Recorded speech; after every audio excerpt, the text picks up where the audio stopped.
আজকের আলোচনাটা ১৪তম তারাবিতে পাঠ করা দুটো খুব গুরুত্বপূর্ণ সূরা নিয়ে, সূরা আল আম্বিয়া আর সূরা আল হাজ। এই সূরা দুটো কিন্তু আমাদের নিজেদের ভেতরে তাকাতে শেখায়, আমাদের জবাবদিহিতা, আমাদের জীবনের উদ্দেশ্য, এই সব নিয়ে খুব গভীরভাবে ভাবায়। দেখুন, শুরুটাই হয়েছে কি শক্তিশালী একটা সতর্কবার্তা দিয়ে।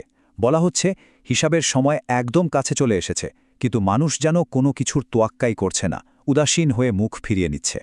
এই যে জবাবদিহিতার ধারণাটা, এটাই কিন্তু এই দুটি সূরার একদম কেন্দ্রে রয়েছে।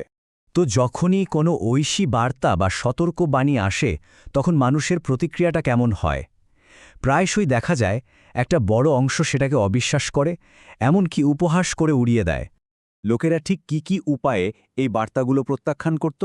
তারা বলতো এগুলো তো সব অগোছালো স্বপ্ন, বা যিনি বার্তা নিয়ে এসেছেন তাকে মিথ্যাবাদী বলতো তিনি বানিয়ে কথা বলছেন, তিনি আসলে একজন কবি। মূল কথাটায় মনোযোগ না দিয়ে তারা চাইতো শুধু আগের নবীদের মতো অলৌকিক কিছু দেখতে। ইতিহাস কিন্তু সাক্ষী, যে সম্প্রদায়গুলোই এই সতর্ক বার্তাগুলোকে অবহেলা করেছে তাদের পরিণতি কিন্তু ভালো হয়নি। এটা অনেকটা কারণ আর ফলের মতো, মানে কর্ম আর তার ফলের যে ঐশ্বরিক নিয়ম, সেটাই যেন বারবার প্রতিষ্ঠিত হয়েছে।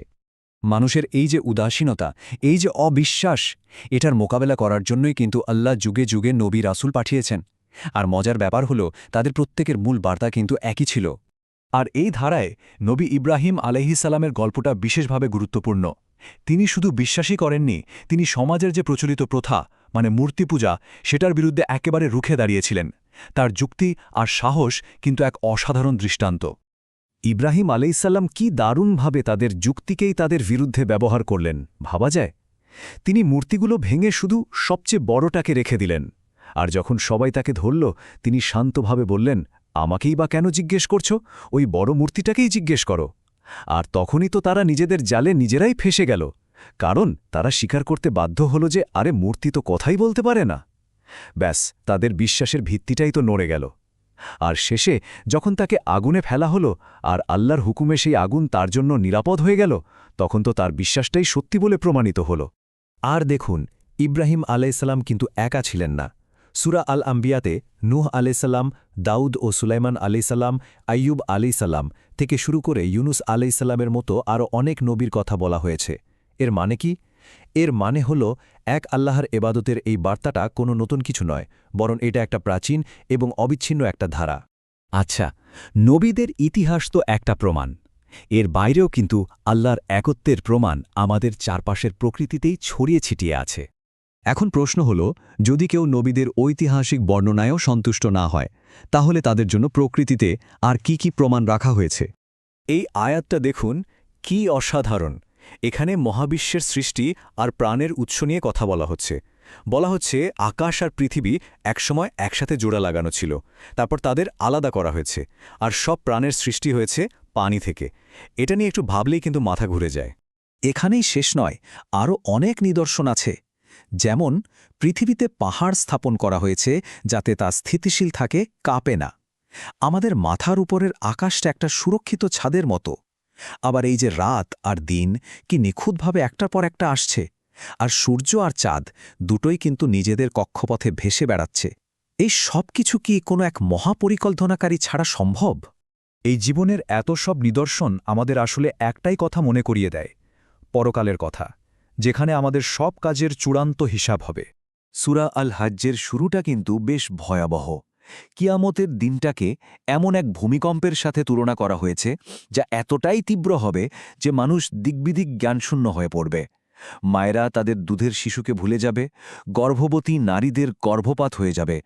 মানে সেই দিনের ভয়াবহতা আর বিশৃঙ্খলাটা কল্পনা করার মতো। সেই দিন দুই ধরনের পরিণতি হবে। একদিকে বিশ্বাসীরা জান্নাতে চিরস্থায়ী শান্তি পাবে, সেখানে তাদের কোনো ভয় থাকবে না, কোনো দুঃখ থাকবে না।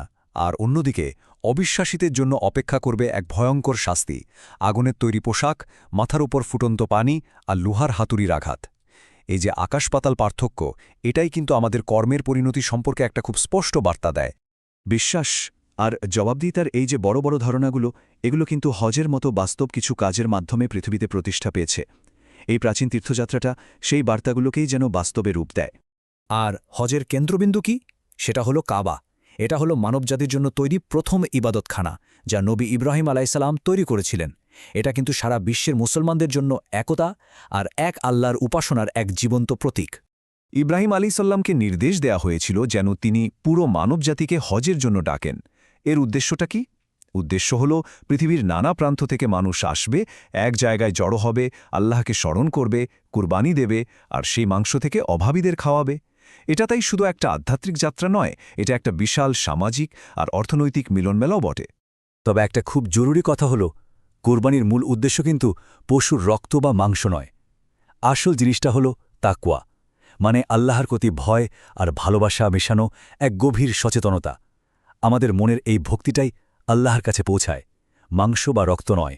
তো এই সব আলোচনার শেষে আমরা একটা চূড়ান্ত ধারণার দিকে আসি। এই যে পুরো বার্তা, এই যে বার্তা বাহক, এদের মূল উদ্দেশ্যটা আসলে কি ছিল? এই একটা আয়াতই যেন সবকিছুর সারমর্ম। নবী মোহাম্মদ সাল্লাল্লাহু আলাইহি ওয়াসাল্লামকে কোনো একটা নির্দিষ্ট জাতি বা সময়ের জন্য পাঠানো হয়নি। তাকে পাঠানো হয়েছে গোটা বিশ্বজগতের জন্য রহমত বা করুণা হিসেবে। তার বার্তাটা ছিল সর্বজনীন। তাহলে এই পুরো আলোচনার শেষে একটা প্রশ্ন কিন্তু আমাদের সবার মনেই আসতে পারে, তাই না? আজকের দুনিয়াটা দেখুন, কত বিভেদ, কত বিভক্তি। এই রকম একটা সময়ে দাঁড়িয়ে এই যে সর্বজনীন রহমতের কথা, নিজের কাজের হিসেব দেওয়ার কথা, আর এক স্রষ্টার প্রতি বিশ্বাসের কথা, এই বার্তাগুলো আসলে আমাদের জন্য কি অর্থ রাখে? এটা এমন একটা প্রশ্ন যা নিয়ে আমাদের সবাইকে একটু হলেও ভাবা উচিত।